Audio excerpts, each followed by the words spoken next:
주님의 이름으로 문안드립니다. 찰스라는 한 사업가의 새로운 벤처기업 사업이 큰 성공을 거두는 것처럼 보였습니다. 투자자들은 그의 회사에 수백만 달러를 쏟아부었습니다. 투자 수익률이 너무 좋았기 때문에 어떤 사람들은 집을 담보로 대출을 받아서 투자합니다. 그리고 어떤 이들은 평생 모은 자금을 모두 찰스에게 투자하였습니다. 1920년 당시에 찰스는 하루에만도 25만 불을 벌어들였습니다.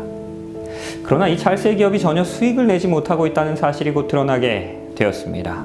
찰스는 이 장기 투자자들에게 배당금을 제공하기 위해서 이 새로운 투자자들의 돈을 사용해왔던 것이었습니다. 모든 고객들이 이제는 자신의 돈을 되돌려달라고 요구하기 시작합니다. 이때 찰스의 계획이 대규모 사기였다는 사실이 밝혀지게 됩니다. 많은 사람들은 자신들이 가지고 있던 전 재산을 잃게 되었습니다. 일확천금을 미끼로 사람들을 속인 것은 사실 찰스가 처음은 아니었을 것입니다. 하나님께서는 그분의 백성이 일확천금을 꿈꾸지 않기를 바라십니다. 하지만 그와 동시에 하나님께서는 우리를 재정적으로도 축복하기 원하십니다. 우리가 재정에 대하여 생각할 때 먼저 알아야 할 것은 이것입니다. 땅과 거기에 충만한 것과 세계와 그 가운데 사는 자들은 다 누구의 것입니까? 여호와의 것입니다. 하나님의 것입니다. 내 것이 아닙니다. 모든 것들은 다 하나님께로부터 온 것임을 우리는 기억해야 합니다. 세상의 모든 것들은 누구의 소유물입니까? 나의 소유물이 아닙니다. 우리의 소유물이 아닙니다. 하나님의 소유물인 것입니다. 하나님께서 우리에게 그분의 재산을 맡겨두신 것은 단지 그분의 소유물을 관리하도록 허락하신 것입니다. 우리는 하나님의 재산을 관리하는 일을 맡은 청지기인 것입니다. 우리가 가진 모든 것은 다 하나님의 것입니다. 내 하나님 여호와를 기억하라. 그가 내게 재물 얻을 능력까지도 주신 것입니다. 성경은 하나님이 모든 축복의 근원임을 분명히 말하고 있습니다. 우리가 소유한 그 재정은, 그 물질들은 우리의 삶을 영위할 수 있도록 하나님께서 복으로 허락하신 것입니다. 그러하기에 우리는 이 축복의 근원을 인정하며 감사와 찬양을 드리는 그 행위가 바로 11조와 헌물인 것입니다. 그 땅의 10분의 1, 곧 그 땅의 곡식이나 나무의 열매는 그 10분의 1은 누구의 것입니까? 여호와의 것입니다. 이것은 여호와의 성물입니다. 11조라는 말은 10분의 1이라는 뜻입니다. 하나님께 대한 그 믿음과 사랑의 표현으로 우리의 수입의 10분의 1을 하나님께 다시 돌려 드리라라고 말씀하셨습니다. 그리고 이 11조 제도에는 특별한 목적이 있었습니다. 내가 이스라엘의 11조를 레위 자손에게 기업으로 다 주어서 그들이 하는 일, 곧 회막에서 하는 일을 갚도록 하였습니다. 하나님께서는 가나안 땅을 이스라엘 민족에게 나누어 주실 때 이 레위 족속에게는 다른 지파들과는 달리 기업을 주시지 않으셨습니다. 단지 그들이 거할 수 있는 성읍들만 주시고 11조로 그들이 생활할 수 있도록 하셨습니다. 11조는 그들이 성막에서 사역하는 일에 대한 보상으로 얻게 되는 수입이었습니다. 그렇다면 신약 시대인 오늘날도 하나님께서는 목회자들에게 11조로 생활하도록 하셨습니까? 우리가 너희에게 신령한 것을 뿌렸은즉 너희의 육적인 것을 거두기로 과하다 하겠느냐. 성전의 일을 하는 이들은 성전에서 나는 것을 먹으며 제단에서 섬기는 이들은 제단과 함께 나누는 것을 너희가 알지 못하느냐. 이와 같이 주께서도 복음을 전하는 자들이 복음으로 말미암아 살리라 명하셨느니라. 이는 신약 성경 고린도전서에 기록되고 있는 말씀입니다. 구약 성경 시대의 제사장들에게 11조로 생활하게 하셨던 것처럼 하나님께서는 오늘날의 목회자들도 동일한 방법으로 생활하기를 원하십니다. 그러하기에 사도 바울은 신약 성경 고린도전서에서 11조에 대하여 분명하게 다시 한번 강조하고 있는 것입니다. 신약 시대에도 여전히 11조는 복음을 전하는 일을 지원하는 일에 중요한 수단이, 방편이 되고 있는 것입니다. 하나님은 세상에 복음이 전파될 수 있도록 그분의 자녀들이 11조를 드리기를 원하십니다. 이렇게 함으로 모든 하나님의 자녀는 세상에 복음을 전하는 일에 함께 재정으로 참여할 수 있는 것입니다. 그 축복 가운데 참여할 수 있게 되는 것입니다. 11조에 대한 첫 번째 예는 창세기에 기록되고 있습니다.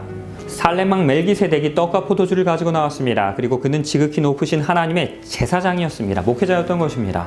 그가 아브라함에게 축복하여 이르시되 전지의 주제시오 지극히 높으신 하나님이여 아브라함에게 복을 주옵소서.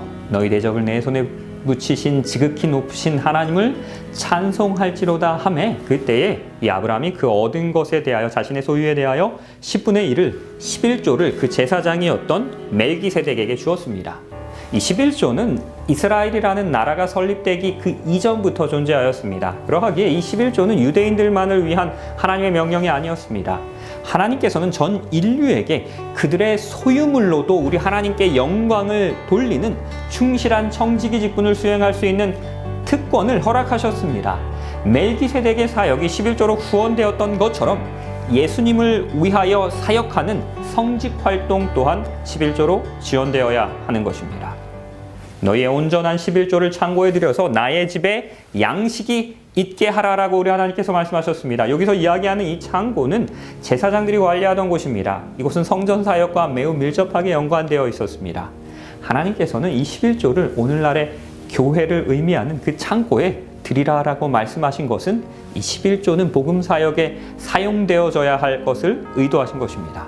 그것은 거룩한 헌물이기에 우리가 보기에 더 적합해 보이는 곳에 우리의 마음대로 사용할 수 있는 것이 아닌 것입니다. 특별히 이 11조는 하나님의 것이다 라고 강조하고 계십니다. 사람이 어찌 하나님의 것을 도둑질하겠느냐? 그러나 너희는 나의 것을 도둑질하고도 말하기를 우리가 어떻게 주의 것을 도둑질하였나이까 하는도다. 이는 곧 무엇입니까? 11조와 봉헌물입니다. 너희 곧 온 나라가 나의 것을 도둑질하였으므로 너희가 저주를 받았느니라.